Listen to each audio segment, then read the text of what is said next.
I can't even take a sip of the water. Why am I wearing a football helmet, John Canzano? What am I doing? I don't know. You're all fired up. You take it. You take this stuff seriously. Yeah. A lot of people. You got a mouthpiece in too. I should put a mouthpiece in. For those just listening, for some reason, right before that John and I started recording this, I decided I'm going to throw a Cougar football helmet on. You want to know the story behind this helmet? I'm dying to know it because I feel dramatically underdressed for this interview. I bet you can't wait to hear this. So years ago, before now again, don't get offended when I say this, okay? Okay.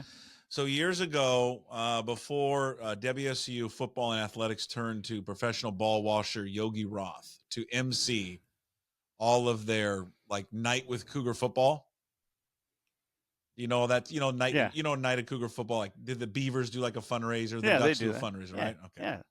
So they would hire, I don't know, wait for it, people that actually graduated from the school to host it. Uh-huh.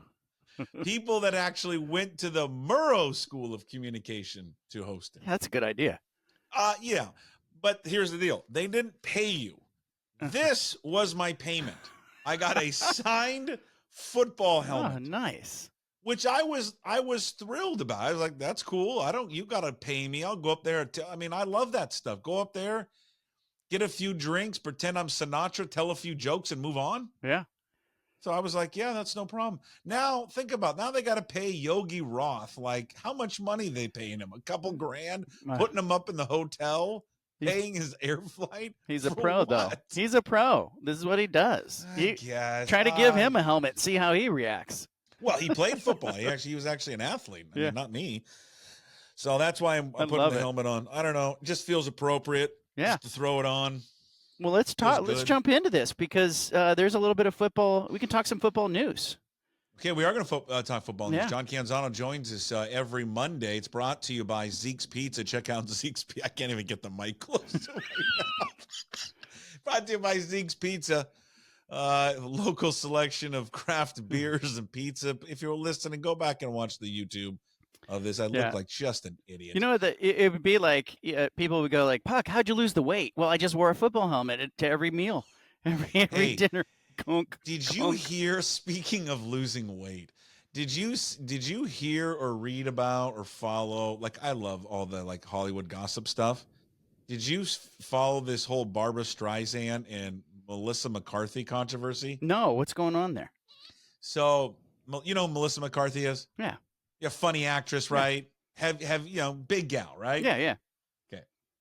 So she apparently has lost some weight. Okay. And she was like an Instagram photo of wherever she was at. And Barbra Streisand, apparently her and Barbra Streisand are friends. I guess they did a musical together or something. And Barbra Streisand commented on her Instagram account, like, "Hey, you look great. Were you using, what is it? Ozempic? What is it? Ozempic. Ozempic. Yeah. She goes, "Hey, you use Ozempic?" That's it. And then people are like, "You're fat shaming her. You can't ask her what she's using. It's none of your business, Babs." And then she deleted it, took it down because, I didn't think that was harmful. I just was pointing out that she looks great. And then Melissa McCarthy took the high road. "Oh yeah, thanks." But Barbra Streisand, I don't know. I think she should be able to say that. I'm on team Barbra Streisand. I am too, because she's not a troll, and your file counts here. So you go back into her file, and if this is if it's Antonio Brown saying the same thing, maybe you go, okay, he didn't mean it in a good way. But it's Barbra Streisand, for crying out loud. And yes, when we've all had friends who make dramatic changes. If I showed up one day and I suddenly had hair plugs, I would expect you to ask about it.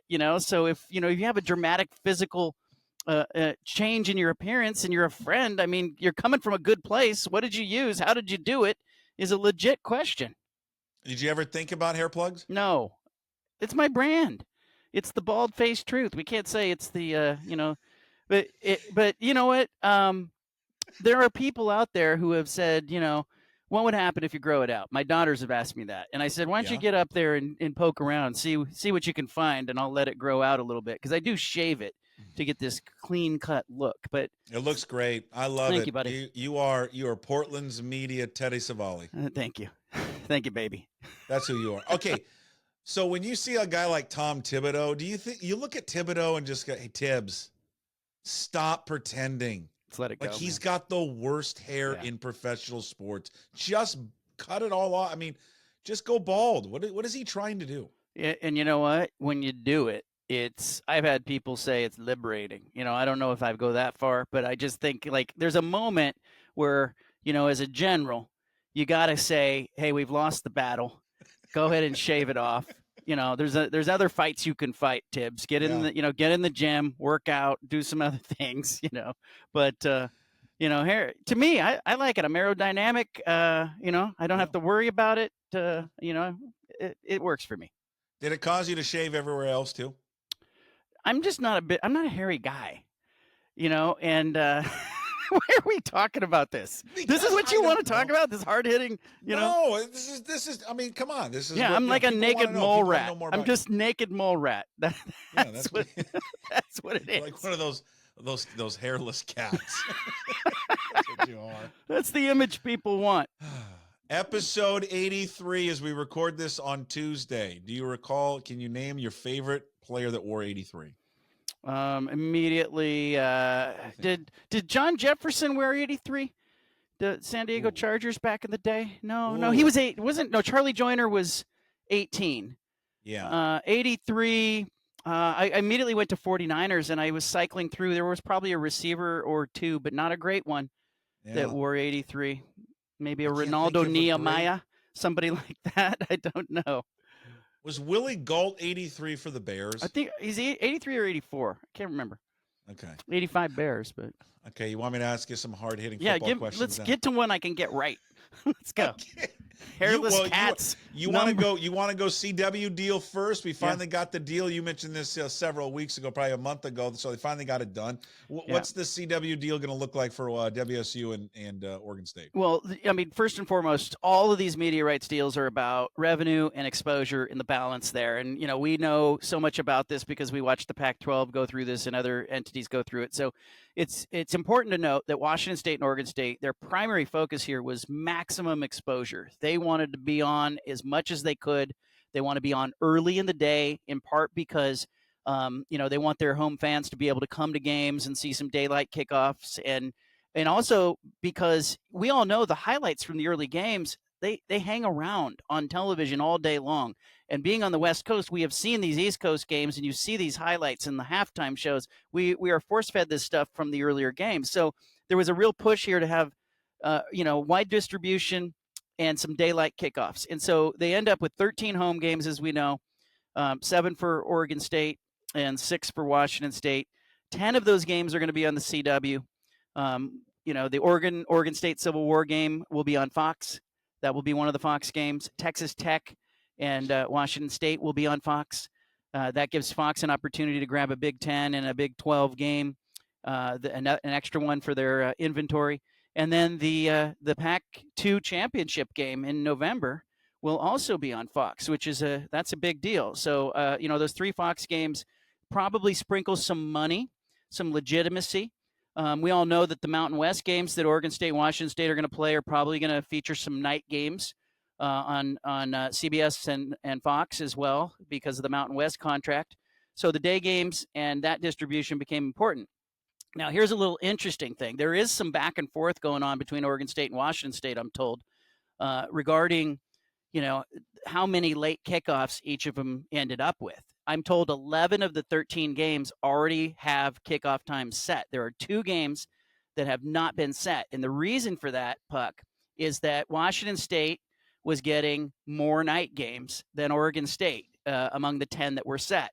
Or 11 that were set. And so Washington State was sort of negotiated with Oregon State and said, hey, how about the final 2 games of the calendar on the CW?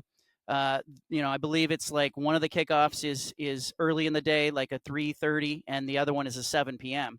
How about the team with the better record gets to play earlier? So keep an eye on that when they announce the deal. I think there's going to be 2 games that have sort of these murky windows later in the year where you don't know when it's going to kick off. but the team with the better record will get the daylight game, and the other team will get the night game. Do we know? Okay, so do we know how many night games they have? I don't know. We don't know that? I don't know the number, but I was told that there are a few. It's a sprinkling of night games. So you tell me.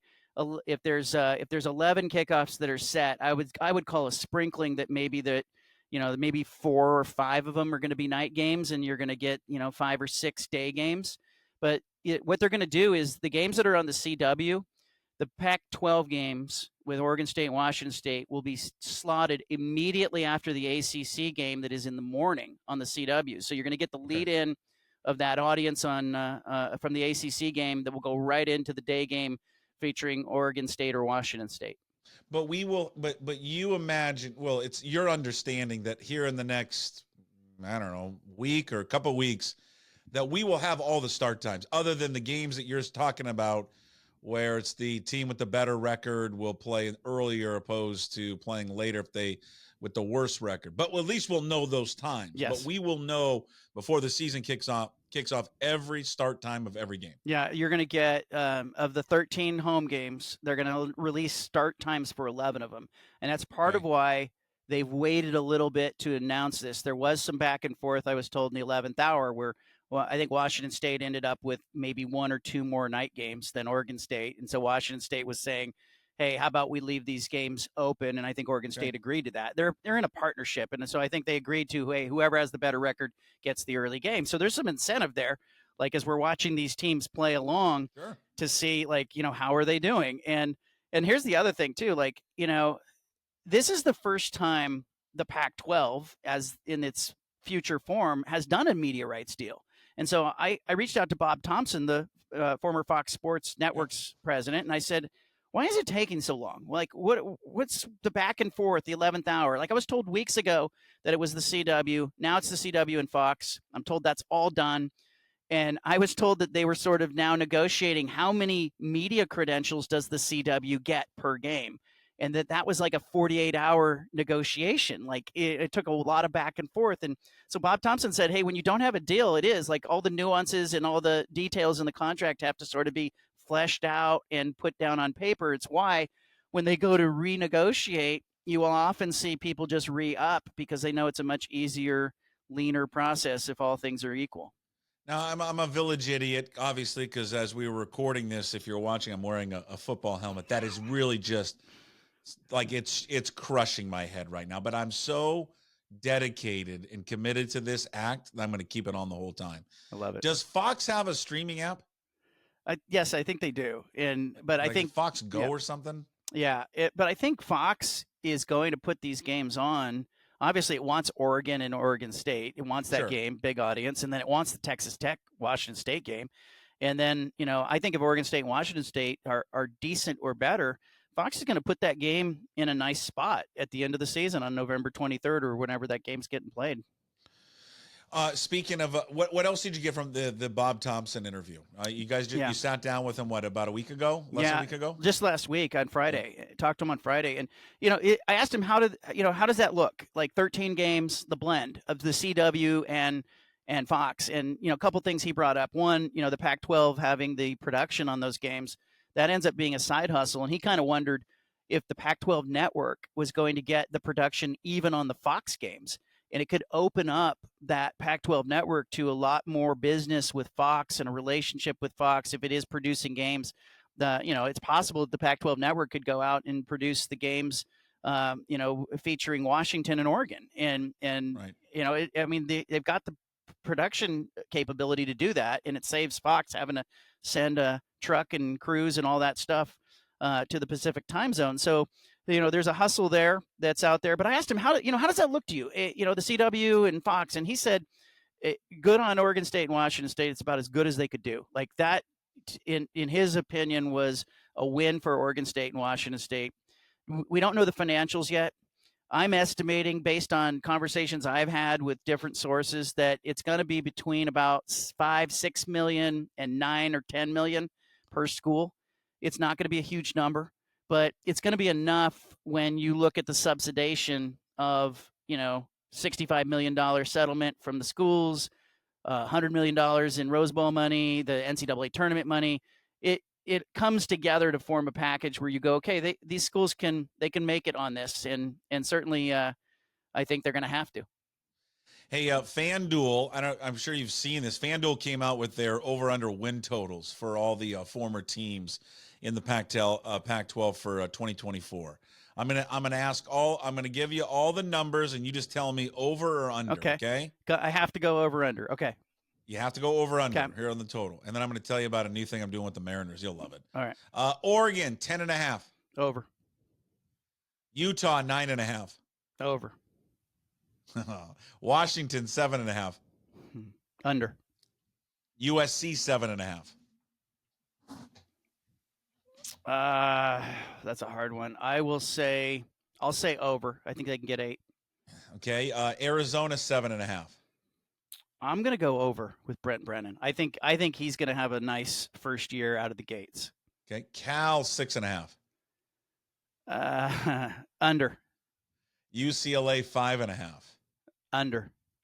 Colorado 5.5. Over. ASU 4.5. Over.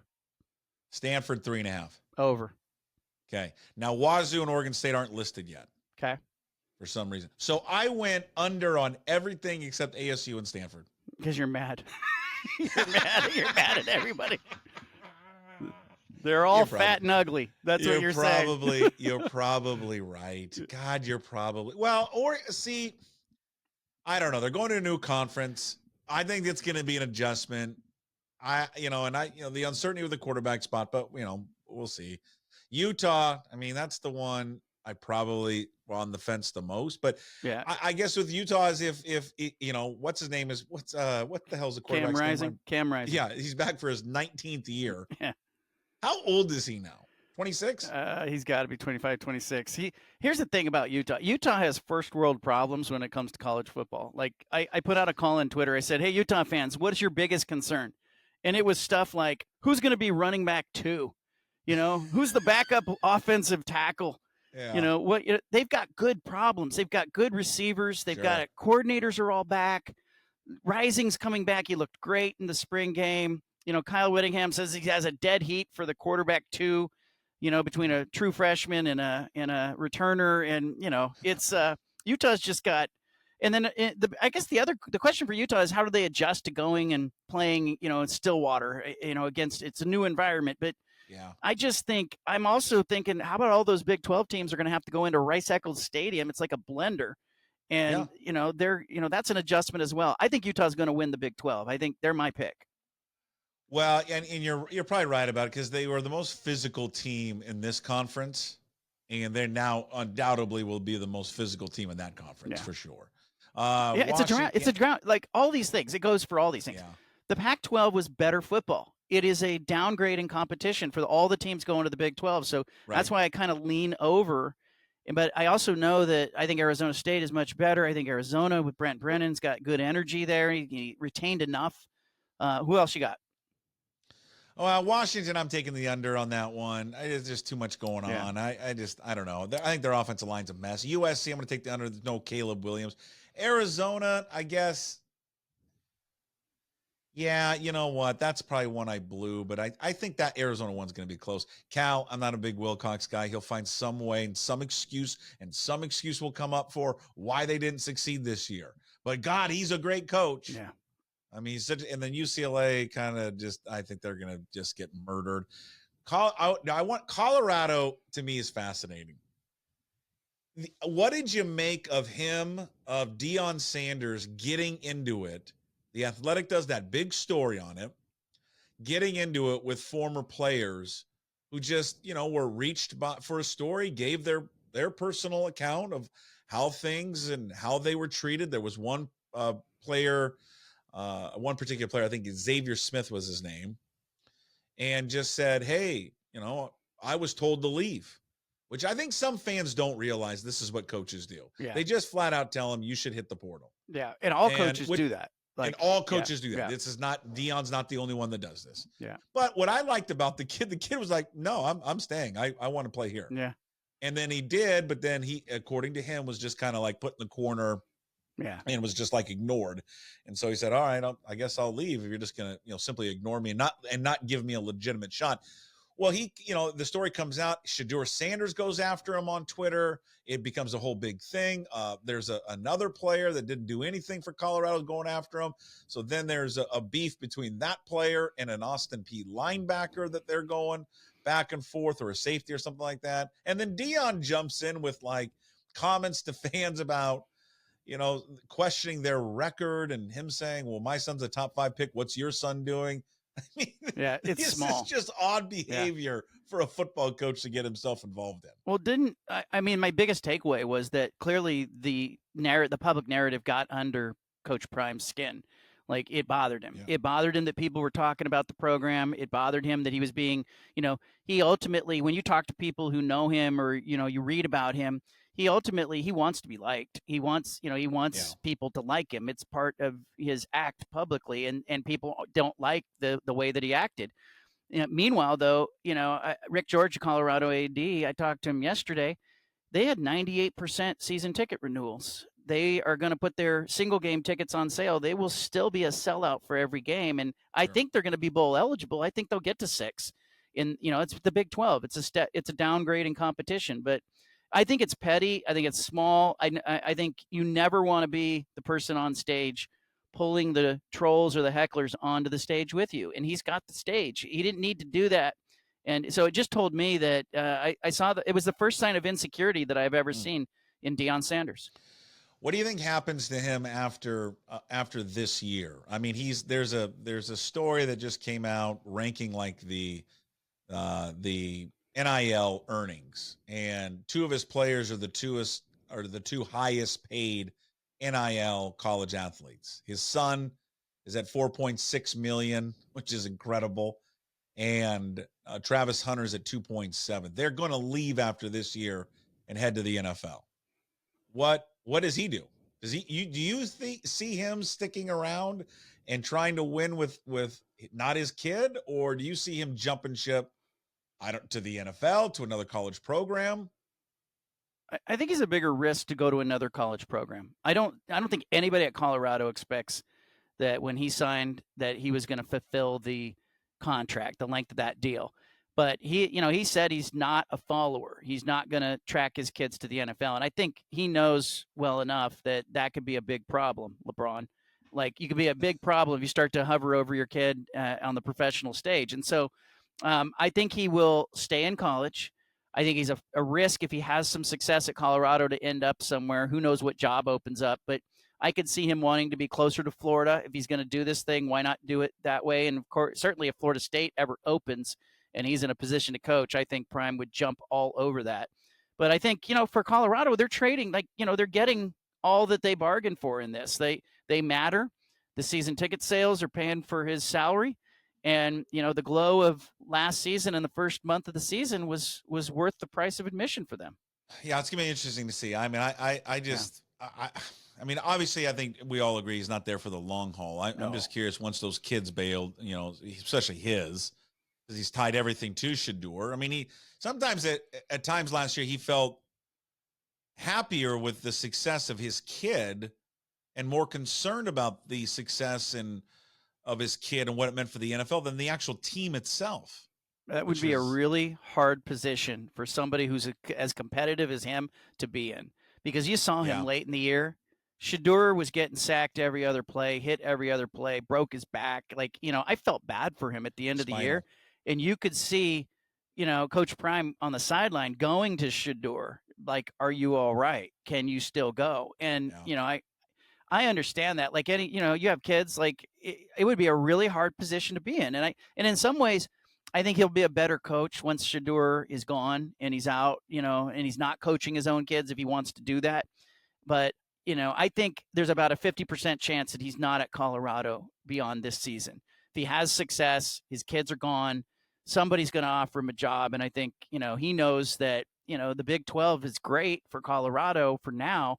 But if he can get to the SEC, if he can get to the Big 10, if he can get to Florida State, I think he has a clearer path to what he really wants to do. Did you see, what'd you make of this story? God, I love the new college athlete and their commitments, and then all their posting on social media about, oh, fully committed, can't wait to get there, picture of the stadium, picture of the coaches, hashtag this, hashtag that. That old the Huskies got a commitment from, the hotbed of college football, and a lineman from Old Dominion. That screams championship. And he's not even there for a week, John. He's there for like 5 days, and he's doing the same thing where he's hashtag purple rain, hashtag dogs, hashtag blessed, hashtag committed. And then 5 days later, he's like, yeah, I'm not committed anymore. I'm hashtag Memphis now. And he jumped back up in the portal and went to Memphis. I mean, Jesus, man. Yeah, and I think you're in the 11th hour window of the portal, and now you have some kids that are grad transfers who are still kind of floating around out there. I think you are in the position where you're going to get some yo-yos, and you're going to get some guys who go, I don't know what I want, or I don't like it there. I mean, these aren't perfect fits. The fits that make total sense, we see open and close in the beginning of the window for the portal, and so I am curious now to see kind of what happens. And, I felt like in the spring, I was watching Oregon State's spring game, and I thought, gosh, they need 4 or 5 guys. Now, did they go out and get them in the portal? Did they have them on campus? Just they were injured? We're going to find out in the fall. But I kind of had that mindset as I was watching teams. I was playing GM as I was watching the spring games, going, okay, do they need an offensive lineman? Do they need a running back? Like, I came away from different spring games saying these teams all still had needs. Did you ever think in your day, when did you start covering college athletics? I mean, I would assume was perhaps one of your first jobs in journalism? Yeah, 96 or so. Okay, 95, 96, yeah. All right, this is perfect timing. So 1996, because this is probably at the height of his popularity, okay, on the West Coast. Did you ever think when you were perhaps that you seem like a big listener to Doggy Style Snoop Dogg. Okay. Thanks. Okay. I think. Did you Totally. ever think that one day you would be able to go get a credential for the Snoop Dogg Arizona Bowl, brought to you by Gin and Juice? I think it's awesome. I think Snoop is marketing genius. Yeah. Because he's not just getting his name on this bowl game and his product promoted by the bowl game. He's going to be on the broadcast during the game. He's going to make a halftime appearance and perform Gin and Juice. And so it becomes like an infomercial for the product. Yeah. And he and who's he doing it with? Is it Dr. Dre? Yeah, Dr. Dre. Yeah. Yeah. I mean, it's genius. And it also tells us, too, this is the Arizona Bowl. Okay. So the college football playoff, expanding, it marginalizes these bowl games even further. And so if you can get, sponsors that matter or can bring a little bit of audience to them, good on you. I also think there's the potential that we're going to see some of these bowl games dangle some NIL money at players for participation, because we're at the point where, like, if you're not in the playoff, most of the players in major college football who are thinking about their future are going, hey, I don't want to play in the bowl game. So I'm okay with Snoop being part of the Arizona Bowl. I think it's good. It's a good fit. And, and the sponsor for the last couple of years, who was it? I can't even remember. See, but you'll never forget Snoop. Jimmy Kimmel had the LA Bowl. You'll never forget those things. Was Barstool the sponsor of it? Yes, it was Barstool. Okay, yeah. So Barstool must have walked away, and I'm kind of wondering, because he's going to be on the broadcast and he's going to perform at halftime, what kind of deal he got. Like, he may have traded some of that out, and it ends up being a sweetheart deal for him. Mike Riley, you wrote about it, talked about it. Mike Riley's back in college football, so he's going to be on the playoff committee? Yeah, he's on the CFP committee. He replaces Pat Chun, the former Washington State AD, and he goes off now to Washington. And so I talked to Bill Hancock, the executive director of the CFP, and I said, was this you guys wanting to replace a Pac-12 person in Pat Chun with another Pac-12 person, Mike Riley, who's living in Corvallis? And he said, no, it was about the Pacific time zone. They want to have balance. Now, keep in mind, the Pacific time zone does not have a Power 4 conference entity anymore. It doesn't have a Power 5 conference entity. Right. Everything else is located in other parts of the country. So they're trying to keep some balance and keep, the Pacific time zone engaged. I talked to Riley. He's living in Corvallis. His wife, Dee, is battling memory care. She's getting full-time care now. His USFL gig was not, there was a merger in the USFL. And so he just said, and he's coming back to Corvallis. He's been hanging around spring games. He went to the Oregon spring game. He watched Oregon State's practices in the lead up to the spring game. And so I think he's 70 years old. He's looking for a way to stay engaged. And he said they called him. He checked with his kids just to make sure, hey, can we handle the load of this? Because I'll have to go to Dallas, in the middle of the season for 2 days a week till the end of the season. And so he says he'll watch football in a different way. I think he's a really good person to have on this committee because as much as, I love Condoleezza Rice, I think she's super smart. I think you've had people like that on this committee that don't know football and don't have expertise in football. And some of these athletic directors, they're great ADs or, they've been heavily involved in sports, but do they know football? And so I think it's good to have coaches in that room who have coached games, who can evaluate talent and you go, hey, what do you think? And I think Mike Riley's excited about it. Last thing for you. How many more Hungry Man dinners have you had? Oh, man. We had 8 total. And so there was a couple leftovers. I made the mistake of sending you a picture. And my wife's so embarrassed. She's like, you know what? People think we're going to think we just eat Hungry Man dinners. We had to get rid of them. And I got to tell you, after you've had like 3 little Salisbury steaks. Just kind of swelling up a little bit. It's just you start to wonder what it is. You start to, I think it's a novelty. You can do it once about once every 5 years. You can bring it out for your kids. They'll think you're cool. Yeah. Put them in front of the TV. Watch Is It Cake? Eat a Hungry Man, and you're okay. Okay. What do you got cooking up at johncanzano.com right now? Well, Wednesday is always fun because I do a spanning the globe thing on Wednesday now where I kind of go around college football in the western part of the United States, and I check in with all the schools and just report tidbits and news. And so that's why I was talking to Rick George, the Colorado AD, and Gloria Nevarez, the Mountain West Conference commissioner. And, obviously I've been in contact with the Pac-12 commissioner, Teresa Gold, but I'll have all of that tomorrow. If people want to check it out, go grab a free subscription or a paid subscription, whatever works. Hey, pay for it, people. Okay? Life's not free anymore. JohnCanzano.com, Bald-Faced Truth, $7.50 the game, brought to you by Zeke's Pizza. Visit Zeke's Pizza today. Best selection of local Northwest craft beers. I've got next week. You're gonna have a Guardian cap on that thing. You know what?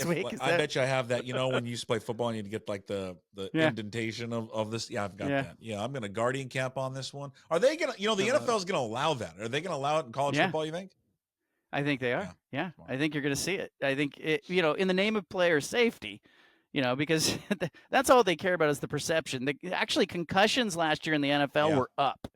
Even though the Guardian caps say the Guardian caps make it 50% less likely that you get a concussion, concussions are up. Now, without the kickoffs, this newfangled kickoff thing, we'll see how that affects it too. But I think you're going to see some Guardian caps popping up in college football. Sure. Okay, you're the best. We'll talk to you next week. Thanks, man.